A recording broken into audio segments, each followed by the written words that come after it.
یہ ایک تلخ چیز تھی جو میں نے اس آیت کے کانٹیکسٹ میں آخر میں رکھی ہے کہ یہ ہماری بدقسمتی کہہ لیں کہ اکثر گناہ جو ہمیں معلوم ہیں وہ سب کے سب کبیرہ گناہ ہی ہیں، ان میں کوئی گناہ چھوٹا گناہ نہیں ہے، ہم ان کو چھوٹا سمجھ رہے ہوتے ہیں۔ اگر آپ کو یہ سارے گناہوں کی لسٹ چاہیے نا تو بخاری مسلم کے حوالے سے مشکات المصابیح میں اگر آپ چلے جائیں نا تو مشکات کے شروع ہی میں پہلی جلد کے اندر آپ کو ایک چیپٹر ملے گا گناہ کبیرہ کا بیان، چونکہ یہ کمبائنڈ فارم میں نوٹس ہیں مشکات، میں اسی لیے بار بار ایمفسائز کرتا ہوں کہ مشکات ضرور لیں۔ مثلا پہلی حدیث اس چیپٹر میں وہ بخاری اور مسلم دونوں سے لے کے ہیں کہ عبداللہ ابن مسعود رضی اللہ تعالیٰ عنہ کہتے ہیں کہ نبی علیہ السلام سے کسی نے عرض کیا کہ اللہ کے نزدیک سب سے بڑا گناہ کون سا ہے؟ تو آپ نے فرمایا کہ تم اللہ کا شریک بناؤ حالانکہ اس نے تمہیں پیدا کیا ہے، یعنی شرک سب سے بڑا گناہ۔ اس نے پوچھا اس کے بعد، فرمایا اس اندیشے سے بچے کو قتل کر دو کہ وہ تمہارے ساتھ کھائے گا۔ اولاد کو اس لیے سے ایک فیملی پلاننگ ہے، وہ الگ چیز ہے، اس کا جواز موجود ہے، اس میں میری ویڈیوز ریکارڈ ہے۔ ایک یہ کہ پریگنینسی آئیڈینٹیفائی ہو گئی ہے اور آپ بچے کو قتل کر دیتے ہیں یا بچوں سمیت خودکشی کر لیتے ہیں، جو پاکستان میں خبریں اکثر آتی رہتی میڈیا میں۔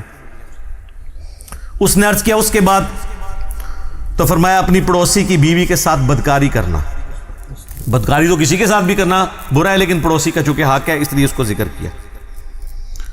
پھر نبی صلی اللہ علیہ وآلہ وسلم نے سورۃ الفرقان کی آیت تلاوت کی، والذین لا يدعون مع اللہ الہا آخر ولا يقتلون النفس التي حرم اللہ الا بالحق ولا يزنون، جو میں نے شروع میں بھی حدیث کا ذکر کیا تھا کہ حدیث میں 3 بڑے گناہ بیان ہوئے۔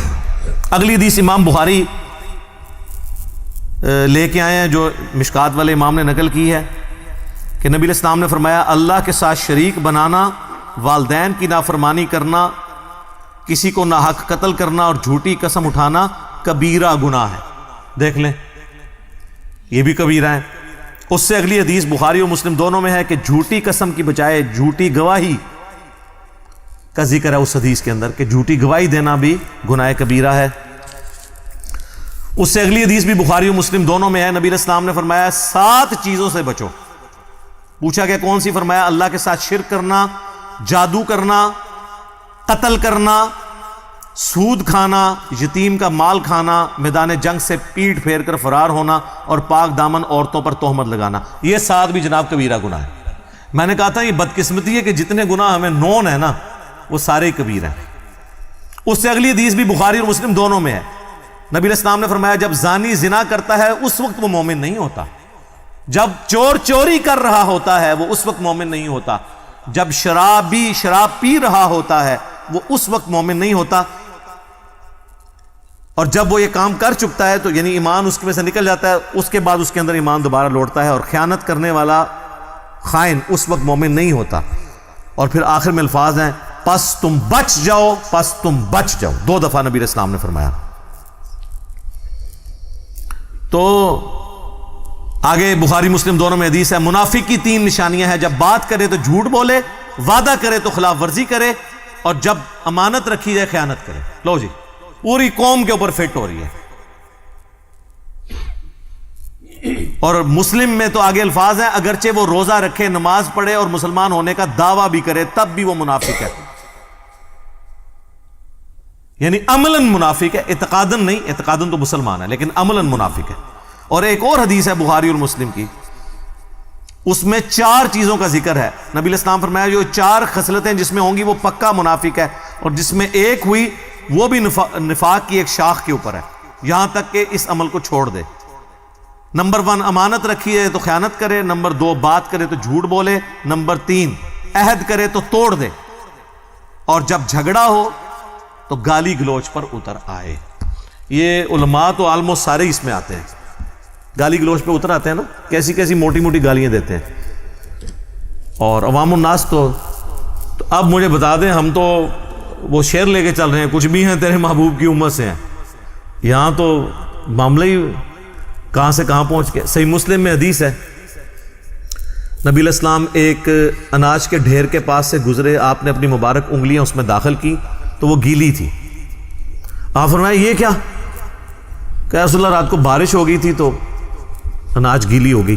آپ نے فرمایا تم نے گیلی اناج اوپر کیوں نہیں کی تاکہ لوگ اس کے عیب کے اوپر مطلع ہوتے، اس کے بعد کسی کی مرضی کہ وہ خرید کے لے جائے گھر جا کے خشک کر لے، لیکن تم نے اس طرح کیوں کیا کہ اوپر خشک رکھی اور اندر گیلی؟